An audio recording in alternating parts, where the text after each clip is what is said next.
Capítulo 3. Tengo. Todas las bestias iban vestidas. Por las tardes Tengo acudía a la habitación de su padre en la clínica. Se sentaba al lado de la cama, abría el libro que llevaba consigo y leía en voz alta. Una vez leídas apenas 5 páginas, hacía una pausa y leía otras 5.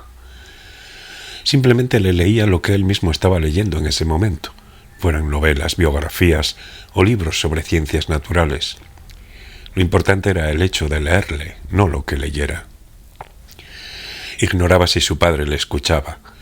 Mirándole a la cara no percibía ningún tipo de reacción. El anciano, enjuto y desaliñado, dormía con los ojos cerrados. No se movía y ni siquiera se le oía respirar. Respiraba, por supuesto, pero era imposible comprobarlo, a menos que uno pegara el oído a su boca o le acercara un espejo para ver si se empañaba. La infusión intravenosa entraba en su cuerpo y el catéter evacuaba su escasa orina. Ese flujo pausado y silencioso era el único indicio de que seguía con vida. De vez en cuando una enfermera lo afeitaba con una maquinilla eléctrica y le cortaba los pelitos blancos que sobresalían de la nariz y las orejas con unas pequeñas tijeras de puntas romas. También le arreglaba las cejas. El pelo, a pesar de que él estaba en coma, seguía creciéndole. Contemplando a su padre, Tengo había dejado de saber cuál era la diferencia entre la vida y la muerte. ¿Existía realmente una diferencia? ¿No sería simplemente que creemos en ella por pura conveniencia? A las 3 el médico se pasaba por la habitación y le comentaba el estado del enfermo. Sus explicaciones eran breves y más o menos le decía siempre lo mismo. No se apreciaban progresos. Su padre seguía dormido.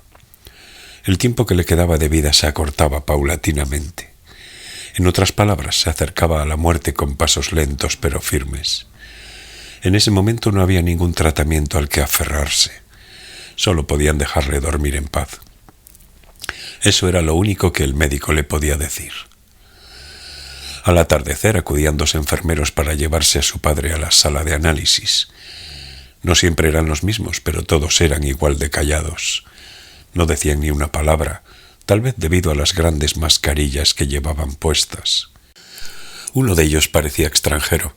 Era bajo y moreno y siempre sonreía a Tengo a través de la mascarilla. Sabía que le estaba sonriendo por la expresión de sus ojos. Tengo le devolvía la sonrisa. Al cabo de media hora, a veces de 1 hora, el padre regresaba a su habitación. Tengo no sabía qué clase de análisis le realizaban.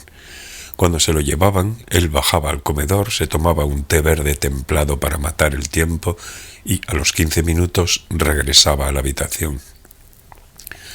Lo hacía con la esperanza de que en aquella cama vacía volviera a aparecer la crisálida de aire y en su interior se hallara acostada a Omame a los 10 años.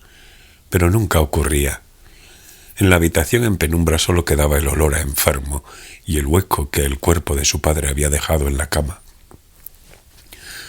Tengo observaba el paisaje de pie junto a la ventana. Al otro lado del césped se alzaba, envuelto en sombras, el pinar de protección contra el viento por el que le llegaba el rumor de las olas. Era el oleaje agitado del Pacífico. Resonaba profundo y oscuro, como si numerosos espíritus se congregaran y cada uno de ellos contara en susurros su historia. Y parecían desear que se les unieran otros muchos espíritus. Deseaban muchas más historias que poder contar. Antes de eso, en octubre, Tengo solo había visitado 2 veces la clínica de Chikura. Lo había hecho en sus jornadas de descanso y regresaba el mismo día.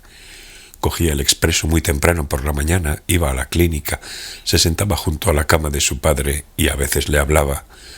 Sin embargo, no obtenía ninguna respuesta.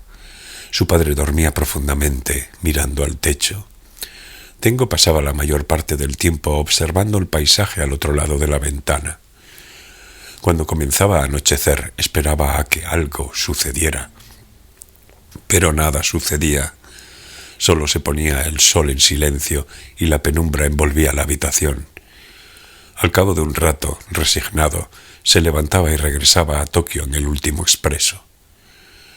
Tal vez deba tener más paciencia y dedicarle más tiempo, pensó en un momento determinado, Quizá no baste con visitas de un día. Quizá requiera un compromiso más profundo. Así lo sentía, aunque esa idea careciera de fundamento. Mediado el mes de noviembre, decidió tomarse unas vacaciones. En la academia explicó que su padre se encontraba en estado crítico y debía ocuparse de él. En sí no era una mentira. Pidió a un antiguo compañero de la universidad que lo sustituyese. Era una de las pocas personas que de algún modo estaba unida a Tengo a través de un fino hilo de amistad.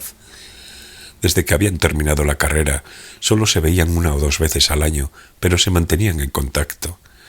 Su amigo tenía una mente prodigiosa y cuando estudiaban se había ganado la fama de extravagante en el departamento de matemáticas, donde, por otro lado, abundaban los excéntricos. No obstante, al terminar la carrera no buscó empleo ni se dedicó a la investigación, sino que, cuando le apetecía, enseñaba matemáticas en una academia para estudiantes de secundaria que un conocido suyo dirigía, y el resto del tiempo lo dedicaba a leer un poco de todo, a pescar en las montañas y a vivir a su aire. Tengo se había enterado de que su colega era muy competente como profesor, pero simplemente se había hartado de ser competente. Provenía además de una familia rica y no necesitaba deslomarse trabajando. Ya en otra ocasión lo había sustituido y había causado buena impresión entre los alumnos de entonces. Cuando Tengo lo llamó y le puso al corriente de la situación, aceptó de inmediato. También tenía que resolver el problema de qué hacer con respecto a Fukaeri, con la que convivía. Dudaba de si sería apropiado dejar a aquella chica que pertenecía a otro mundo en el piso durante mucho tiempo. Para colmo, ella estaba ocultándose, quería evitar que la vieran, así que probó a preguntárselo directamente. Si me fuera, ¿preferirías quedarte aquí sola o irte a algún otro lugar durante un tiempo? ¿A dónde vas?, preguntó Fukaeri con mirada seria. Al pueblo de los gatos. Mi padre no ha recuperado la conciencia. Lleva un tiempo profundamente dormido. Me han dicho que quizá no le queden muchos días de vida.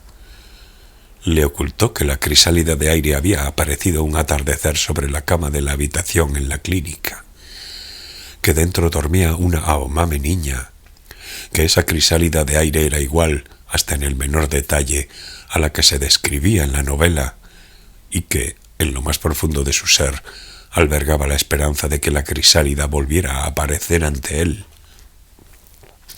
Fukaeri entornó los ojos, selló sus labios y se quedó mirándolo a la cara, como si intentara leer allí un mensaje escrito en letra menuda. Casi inconscientemente Tengo se llevó las manos a la cara, pero no notó que hubiera nada escrito. «Vale», dijo Fukaeri al cabo de un rato y asintió varias veces con la cabeza. «Ahora mismo no corro peligro». «Ahora mismo no corres peligro», repitió Tengo. «No te preocupes por mí», insistió ella. «Te llamaré todos los días». «No vayas a quedarte atrapado en el pueblo de los gatos». «Tendré cuidado», dijo él. Fue al supermercado y compró la suficiente comida para que Fukaeri no tuviera que salir de casa en su ausencia. Todo cosas fáciles de preparar. Tengo sabía perfectamente que a la chica no le gustaba cocinar y que tampoco se le daba bien. Quería evitar que, un par de semanas más tarde, al regresar a casa, los alimentos frescos de la nevera se hubieran convertido en una masa putrefacta. Metió ropa y artículos de aseo en un bolso bandolera de lona. Después unos cuantos libros, folios y material para escribir. Como de costumbre, cogió el expreso en la estación de Tokio, hizo transbordo en Tateyama, donde subió a un tren ómnibus y se bajó 2 estaciones después, en Chikura. Se dirigió a la oficina de turismo enfrente de la estación y buscó un ryokan, fonda tradicional japonesa, nota del traductor, en el que alojarse por un precio relativamente módico. Al estar en temporada baja no le costó encontrar habitación. Era una fonda sencilla ocupada principalmente por gente que había venido a pescar. La habitación, aunque pequeña, estaba limpia y olía a tatamis nuevos. Desde las ventanas de la segunda planta se divisaba el puerto pesquero. El precio por el alojamiento con desayuno era más barato de lo que había previsto. Le dijo a la dueña del ryokan que no sabía cuánto tiempo iba a quedarse, pero que le pagaría por adelantado lo correspondiente a 3 días. A la dueña le pareció bien. Le explicó que las puertas se cerraban a las 11 y le dijo, con otras palabras y con circunloquios, que no podía llevar a mujeres a la habitación. Tengo no puso objeción alguna. Tras instalarse en la habitación, llamó a la clínica. Preguntó a la enfermera que se puso al aparato, la misma mujer de mediana edad de siempre, si podía visitar a su padre a las 3 de la tarde. Ella le contestó que sí. Su padre sigue en coma, añadió. Así comenzó la estancia de Tengo en el pueblo de los gatos. Se levantaba temprano, paseaba por la playa, se llegaba hasta el puerto, donde observaba el ir y venir de los pescadores, y luego regresaba al ryokan para desayunar. Le ponían todos los días lo mismo, jurel seco y tamagoyaki, especie de tortilla japonesa, nota del traductor. Un tomate cortado en 4, alga nori aderezada, sopa de miso con pequeñas almejas y arroz. Sin embargo, todo estaba siempre delicioso. Después de desayunar, se sentaba frente a una mesita en su habitación y escribía. Disfrutó de volver a escribir utilizando la pluma estilográfica después de tanto tiempo sin hacerlo. El cambio de aires, trabajar en un lugar desconocido, lejos de su vida ordinaria, tampoco estaban tan mal. Oía el ruido monótono de los motores de los barcos que regresaban al puerto. Le gustaba ese sonido. Escribía una historia que transcurría en el mundo de las 2 lunas, el mundo de la Little People y la crisálida de aire. Lo había tomado prestado de La crisálida de aire de Fukaheri, pero ya lo había hecho suyo por completo. Mientras se enfrentaba a los folios en blanco, su mente se hallaba en ese otro mundo. Incluso después de dejar la pluma y apartarse de la mesita, su mente seguía allí. En esos momentos experimentaba una sensación peculiar, como si su cuerpo y su mente estuvieran a punto de separarse, y él se sentía incapaz de discernir dónde terminaba el mundo real y dónde empezaba el mundo imaginario. El protagonista del relato titulado El pueblo de los gatos, que había leído hacía poco, experimentaba algo muy similar. Era como si, de repente, el centro de gravedad del mundo se hubiera desplazado, y el protagonista de la historia, quizá, no podía subir nunca al tren que partía del pueblo. A las 11 tenía que dejar la habitación libre para que la limpiaran. Llegada esa hora, abandonaba la escritura y caminaba lentamente hasta los alrededores de la estación, entraba en una cafetería y se tomaba un café. Muy de vez en cuando también comía un pequeño sándwich. Luego cogía el periódico y buscaba con suma atención algún artículo que le concerniese. No obstante, nunca encontraba ninguno. Hacía ya tiempo que La crisálida de aire había dejado de aparecer en la lista de bestsellers.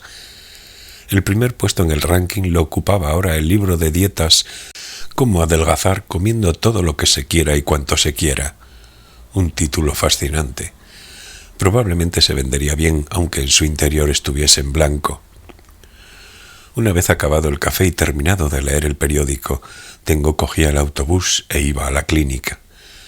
Solía llegar entre la 1:30 y las 2 de la tarde. En recepción charlaba un rato con las enfermeras. Como Tengo se había instalado en el pueblo para visitar a su padre todos los días, las enfermeras lo acogían con un poco más de amabilidad y simpatía que a otros, como una familia que diera la bienvenida a un hijo pródigo. Había una enfermera joven que, cuando lo veía, sonreía con cierta turbación. Parecía sentirse atraída por él. Era bajita, de ojos grandes y mejillas sonrosadas, y solía recogerse el cabello en una coleta. Tengo calculó que tendría poco más de 20 años. Sin embargo, desde que había visto a la niña durmiendo en el interior de La crisálida de aire, solo pensaba en Aomame. Las demás chicas no eran más que sombras tenues que pasaban al azar por su lado. Aomame siempre estaba presente en un rincón de su mente. Algo le decía que ella vivía en algún lugar de aquel mundo. Además, estaba convencido de que también ella lo buscaba a él. Por eso vino a mi encuentro aquel atardecer. Aomame tampoco se había olvidado de él. Eso en el caso de que lo que había visto no hubiera sido una alucinación. En ocasiones se acordaba de Kyoko Yasuda, la mujer mayor que él con la que se había visto durante un tiempo. ¿Qué estaría haciendo ahora? El marido le había dicho por teléfono que ya se había perdido y que, por lo tanto, no volvería a verse con Tengo. Se ha perdido. Esas palabras todavía le causaban desasosiego. Sin lugar a dudas albergaban un eco funesto. Su presencia, sin embargo, también había ido diluyéndose poco a poco. Las tardes que habían pasado juntos eran solo, en su memoria, acontecimientos que habían quedado atrás y que ya habían cumplido su función. Eso le remordía la conciencia, pero el centro de gravedad había cambiado de pronto y las agujas de las vías del tren definitivamente ya se habían desplazado. Las cosas ya no volverían a ser como antes. Cuando entraba en la habitación de su padre, se sentaba en un taburete junto a su cama y lo saludaba con pocas palabras. Luego le contaba de manera ordenada todo lo que había hecho desde la noche del día anterior hasta ese momento. Naturalmente no era gran cosa. Regresaba al pueblo en autobús, cenaba algo sencillo en un restaurante, se tomaba una cerveza, regresaba a la fonda y leía. A las 10 se acostaba. Por la mañana daba un paseo, desayunaba y escribía unas 2 horas. Siempre hacía lo mismo. Y sin embargo, cada día se lo describía con detalle a su padre inconsciente. Este, por supuesto, no reaccionaba. Era como hablar con una pared. Se había convertido en una rutina, pero tenía la sensación de que era importante repetir cada día lo mismo. A continuación, Tengo le leía en voz alta el libro que llevaba consigo. No era una lectura que hubiera escogido, simplemente le leía páginas de lo que él estaba leyendo en ese momento. Si por casualidad hubiera tenido en sus manos el manual de instrucciones de un cortacésped, se lo habría leído. Lo hacía despacio y con una voz lo más clara posible, para que a su padre le resultara fácil de entender. Era lo único que tenía en cuenta.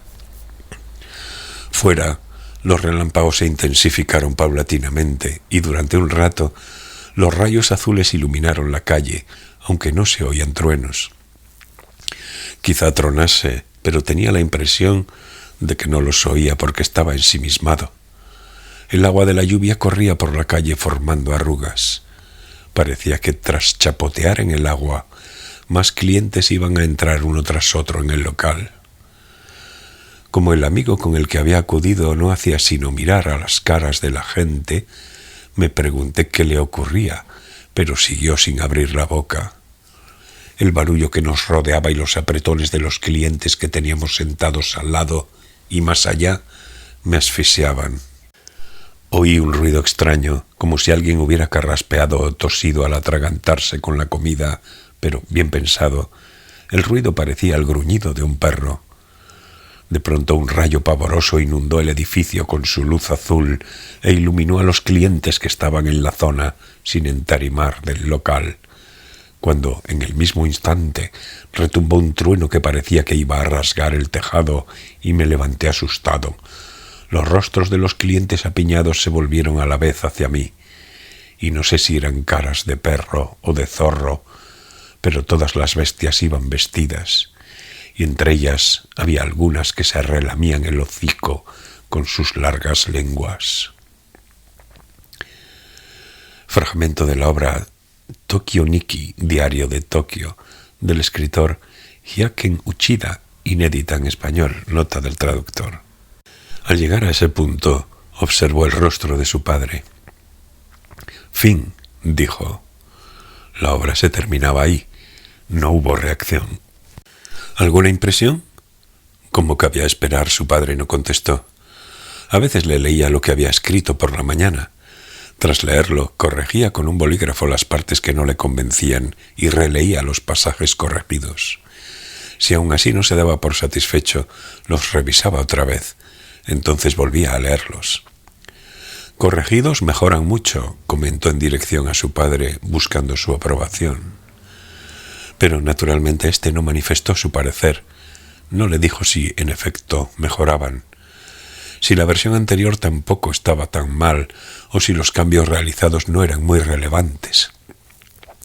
Sus párpados seguían cerrados sobre aquellos ojos hundidos, como una casa infausta cuyas pesadas persianas estuvieran siempre bajadas. De vez en cuando Tengo se levantaba del taburete, se estiraba para desentumecerse y observaba el paisaje por la ventana. Tras unos cuantos días nublados, llovió. La lluvia cayó durante toda la tarde, empapando y oscureciendo el pinar de protección. Ese día no se oía el oleaje, no soplaba viento y la lluvia se precipitaba recta desde el cielo. Una bandada de pájaros negros volaba en medio de la cortina de agua. Los corazones de las aves también estaban húmedos y oscuros. De igual manera, la humedad había entrado en la habitación. Calaba la almohada, el libro, la mesa, todo. Sin embargo, su padre seguía en coma, ajeno al tiempo, a la humedad, al viento o al ruido del oleaje. La parálisis envolvía su cuerpo como una túnica piadosa. Después de tomarse un respiro, Tengo siguió leyendo en voz alta. Era lo único que podía hacer en aquel cuarto húmedo y angosto. Cuando se hartaba de leer, se quedaba sentado en silencio y observaba cómo su padre dormía. Luego conjeturaba sobre lo que pasaría por su mente. ¿Qué clase de conciencia se ocultaba en aquel tozudo cráneo semejante a un viejo yunque? Quizá ya no quedara nada en su interior. Quizá, como en una casa abandonada, los antiguos inquilinos hubieran desaparecido sin dejar rastro, llevándose todos los enseres. Pese a todo, ciertos recuerdos e impresiones debían de haberse quedado grabados en las paredes y el techo. Lo que se ha cultivado durante largo tiempo no desaparece así como así, tragado por la nada. A lo mejor mientras permanecía tumbado en aquella sencilla cama de la clínica, su padre, en esa oscura y silenciosa casa abandonada que albergaba en su interior, atesoraba escenas y recuerdos que los demás no veían. Al cabo de un rato volvía la enfermera joven de mejillas sonrosadas y, tras dirigirle una sonrisa a Tengo, le tomaba la temperatura al padre y comprobaba cuánto suero quedaba, así como la cantidad de orina recogida. Con un bolígrafo anotaba algunas cifras en una hoja. Sus gestos eran ágiles y mecánicos, como si aplicara las instrucciones de un manual. Mientras seguía sus movimientos con la mirada, Tengo pensaba cómo sería su vida, trabajando en una clínica de un pueblecito en la costa y cuidando a ancianos dementes sin posibilidad de curación. Era una chica joven y sana. Bajo el uniforme blanco almidonado, sus pechos y sus caderas, aunque prietos, eran generosos. En su terso cuello brillaba un fino vello de color dorado. La tarjeta de plástico que llevaba en el pecho ponía Adachi. Tengo sabía que era una enfermera muy trabajadora y eficiente. De haberlo querido, no le habría sido difícil encontrar trabajo en un centro médico de otra clase, más animado e interesante. ¿Por qué había ido a parar a un lugar tan aislado en el que reinaban el olvido y el lento camino hacia la muerte? No acababa de entender cuáles podían ser las razones y las circunstancias que la habían llevado allí. Y tenía la impresión de que, si se lo preguntaba, ella le respondería abiertamente. No obstante, prefería no saberlo. Después de todo, Tengo estaba en el pueblo de los gatos, y algún día tendría que subir al tren que le llevaría al mundo del que procedía. No se ha producido ningún cambio, todo sigue igual. O sea, que está estable, dijo Tengo en el tono de voz más alegre que pudo, siendo positivos. Ella sonrió como si lo lamentara y ladeó ligeramente la cabeza. Luego miró el libro cerrado sobre el regazo de Tengo. ¿Se lo estás leyendo? Tengo asintió. Sí, aunque no sé si me oye. Aún así me parece muy bien, opinó la enfermera. Bien o mal, no sé qué más puedo hacer. No todo el mundo hace lo que puede. Porque, a diferencia de mí, la mayoría de la gente está demasiado ocupada con sus vidas, contestó Tengo. La enfermera abrió la boca para decir algo, pero titubeó. Al final no dijo nada. Se volvió hacia el padre inconsciente y luego miró a Tengo. Espero que se recupere. Gracias, dijo Tengo. Una vez que la enfermera Adachi se fue, tras una pausa, Tengo retomó la lectura. Al atardecer, cuando se llevaron al padre a la sala de análisis en la camilla de ruedas, Tengo bajó al comedor, se tomó un té y llamó a Fukaeri desde el teléfono público que había allí. ¿Alguna novedad?, le preguntó Tengo a la chica. Ninguna en particular, contestó ella. Lo mismo de siempre. Tampoco yo tengo nada que contarte. Hago lo mismo cada día. Pero el tiempo pasa. Cierto, dijo Tengo. El tiempo avanzaba día a día. Y lo que pasa ya nunca puede volver atrás. Hace un rato apareció un cuervo, comentó Fukaeri. Un cuervo grande. Ese cuervo viene todas las tardes a nuestra ventana. Hace lo mismo cada día. Eso es, dijo Tengo, igual que yo. Pero él no piensa en el tiempo. Los cuervos no tienen por qué pensar en el tiempo. Los únicos que poseemos la noción del tiempo debemos de ser los humanos. ¿Por qué? El ser humano concibe el tiempo como una línea recta, como si fuera un palo largo y recto en el que tallara muescas. En plan, aquí delante está el futuro, aquí atrás el pasado, y ahora nos encontramos en este punto. ¿Lo entiendes? Quizás. Pero en realidad no es una línea recta, carece de forma en todos los sentidos. Pero como nosotros somos incapaces de concebir algo sin forma, por conveniencia lo imaginamos como una recta. Los seres humanos somos los únicos que podemos transponer de ese modo los conceptos.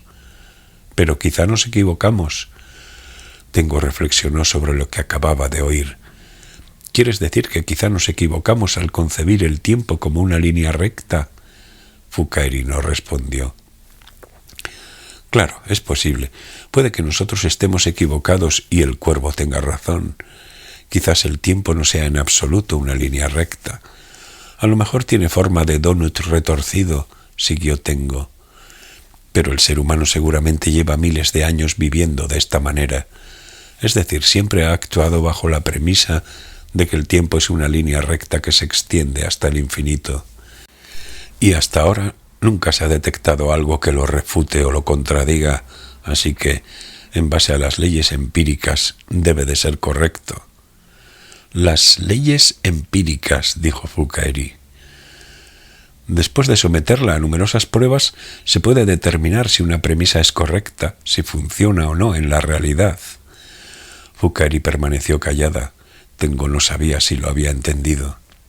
¿Estás ahí?, preguntó para asegurarse de que seguía el aparato. ¿Hasta cuándo te vas a quedar?, preguntó Fukaeri sin entonación interrogativa. ¿Que hasta cuándo me voy a quedar en Chikura? Sí. No lo sé sincero Tengo. Lo único que puedo decirte es que voy a quedarme mientras sea necesario, y ahora mismo lo es. Quiero ver cómo evolucionan las cosas durante un tiempo más. Fukaeri volvió a quedarse callada. Cuando se callaba, todo indicio de su existencia desaparecía. ¿Estás ahí?, volvió a preguntar Tengo.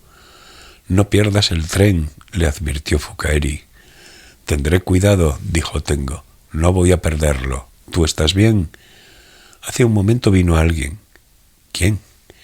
Una persona de la NHK. ¿Un cobrador de la NHK? ¿Cobrador?, preguntó ella sin entonación interrogativa. ¿Le dijiste algo?, inquirió Tengo. No entendí de qué hablaba. Ni siquiera sabía lo que era la NHK. La chica carecía de ciertos conocimientos generales básicos.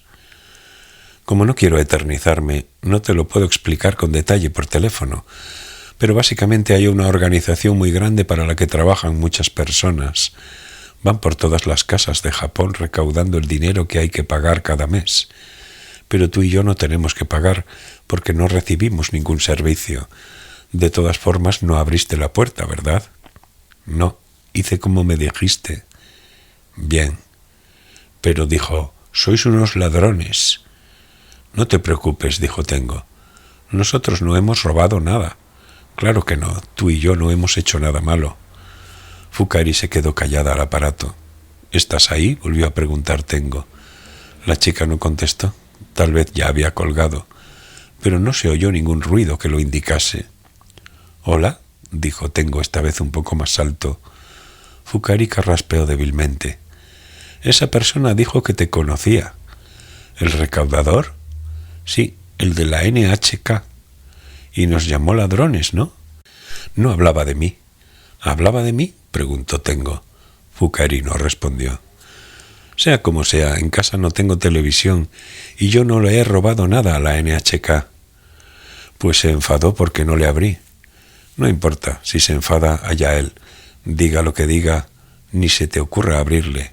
No abriré. Dicho eso, Fouqueiri colgó de repente. Aunque quizá no fue de repente. A lo mejor para ella colgar el auricular en ese momento era algo lógico y natural. Sin embargo, a oídos de Tengo sonó un tanto brusco. En todo caso, Tengo sabía perfectamente que era inútil conjeturar sobre lo que Fouqueiri podía pensar o sentir. Se lo decían las leyes empíricas. Tengo colgó y regresó a la habitación del padre. Aún no lo habían devuelto al cuarto. Vio el hueco que su cuerpo había dejado marcado en las sábanas. Sin embargo, tampoco ese día había ninguna crisálida de aire. En la habitación, que iba tiñéndose de una penumbra fría, solo quedaba un leve vestigio de que alguien había permanecido allí hasta hacía unos minutos. Suspiró y se sentó en el taburete. Se colocó las manos sobre las rodillas y observó el hueco en las sábanas.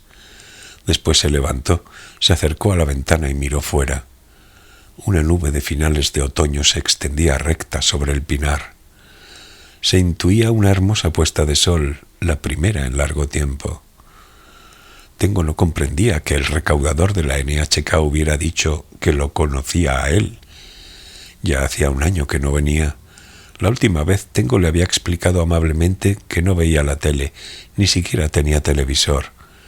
Aunque el recaudador no se quedó convencido, refunfuñó y se marchó sin añadir nada más. ¿Sería el mismo recaudador de la última vez? Recordó que, en efecto, también le había llamado ladrón. Aun así, que el mismo recaudador se presentara al cabo de un año y dijera que conocía a Tengo no dejaba de ser extraño.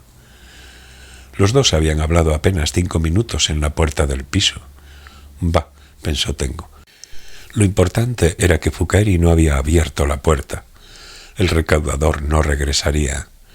Los cobradores tenían que cumplir una cuota de trabajo asignada y acababan hartos de discusiones desagradables con usuarios que se negaban a pagar, así que evitaban a estos para ahorrar esfuerzo y tiempo y se dirigían a los usuarios que pagaban sin problemas. Tengo volvió a mirar el hueco que su padre había dejado en las sábanas y pensó en todos los zapatos que su padre había gastado. A fuerza de recorrer las rutas de recaudación una y otra vez, había destrozado una barbaridad de zapatos. Todos estaban cortados por el mismo patrón, negros, de suela gruesa, muy prácticos y baratos.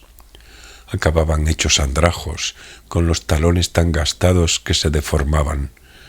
Cada vez que veía aquel calzado deforme, al joven Tengo le dolía en el alma. Más que pena por su padre, sentía pena por los zapatos.